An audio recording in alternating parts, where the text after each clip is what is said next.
Hi everyone, so welcome to Single Value. So today I want to talk about Virgin Galactic because they have a really key milestone coming up and it's not one to be missed. So before I talk about that, firstly the share price is $22.27, giving a valuation of $5 billion. And this company has been listed for about a year now. When it first came onto the market, it dipped as low as $7.25 because the market was like, we're pretty skeptical about when you guys are going to fly, and they were kind of right to be skeptical because the time frame has gone on for quite a while, about a year. But it's all been worth it if you did hold on, if you bought those cheap prices and held on. But never mind if you didn't, because the share price did go above $30, then it did come back to like $11, and it did go up to like $20, then came back to like 15, then 24, and you kind of get the story. The company's been so volatile because we've never had an expected date, and now we've just been given a full timeline, which is incredible stuff. If you haven't heard their webcasts on their third quarter, I highly recommend you listen to it because there's so many good parts about it, particularly this slide here where they give you a timeline of what's going to happen.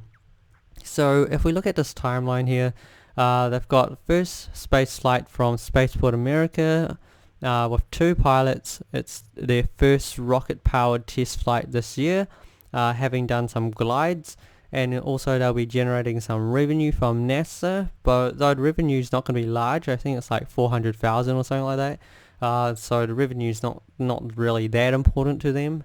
But I mean, the fact that NASA is using them is the more important part. Also, they're aiming to complete their FAA certification, which they need to prove 2 more test flights. So why is this first flight more important than the second flight? Well, chances are, if you can fly once, you can probably fly a second time. So hence why I kind of put more emphasis on the first one. And the second one's kind of more predictable, given if there's no problems of the first one, chances are you probably won't have problems of the second one, and then we'd probably get a test flight. Then we got to get the actual flight with Richard Branson. They still call this a so-called test flight because they're like, Richard Branson's going to fly in it, he's going to give them their feedback, and then afterwards they're going to do the commercial launch.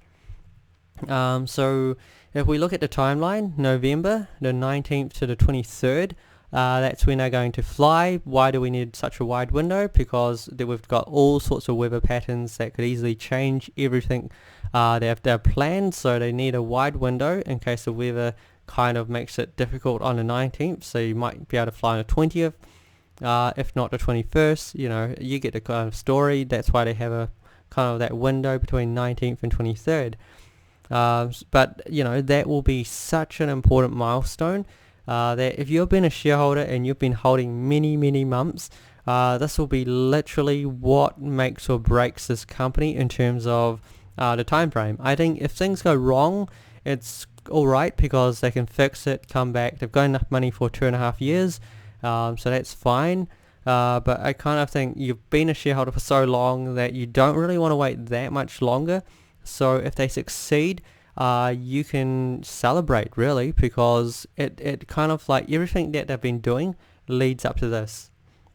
And then afterwards they can do their second test flight, which they reckon will be actually on the end of quarter 1. So we're kind of expecting around March.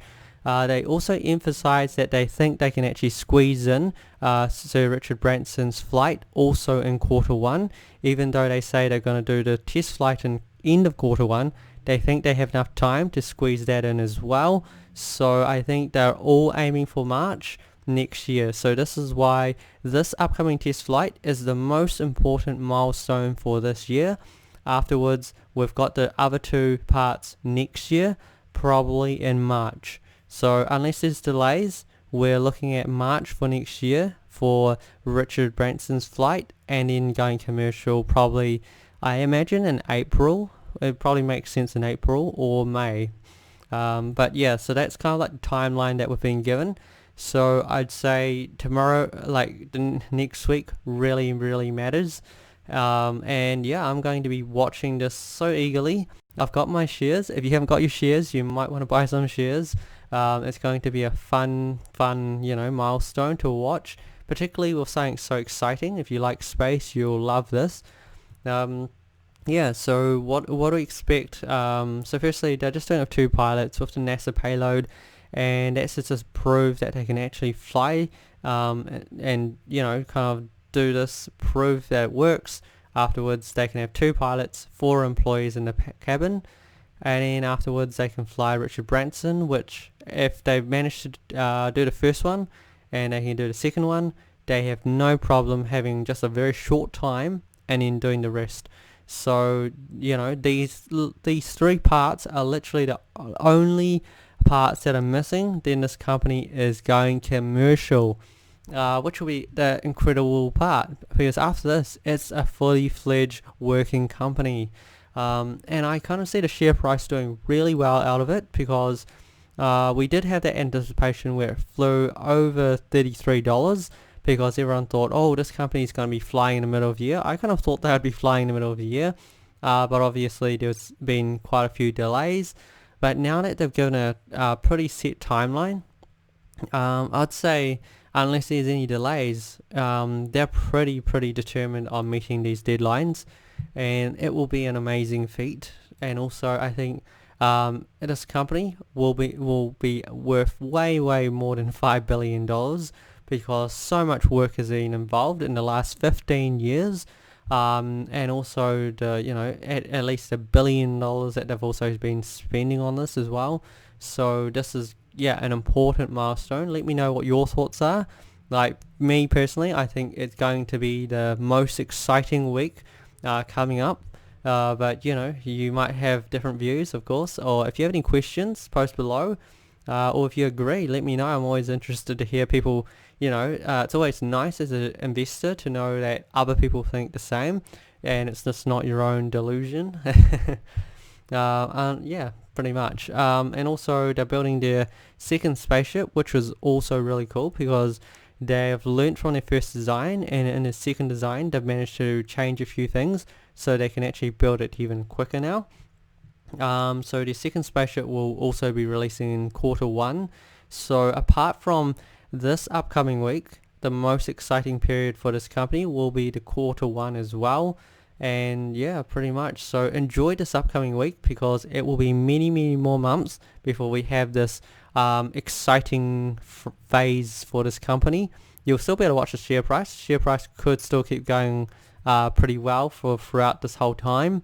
But if you wanted to look at the progress of this company, then this upcoming week will be the most exciting part. Then you'll have to wait till March, if not March, probably April, before you have anything that's more key than this upcoming milestone.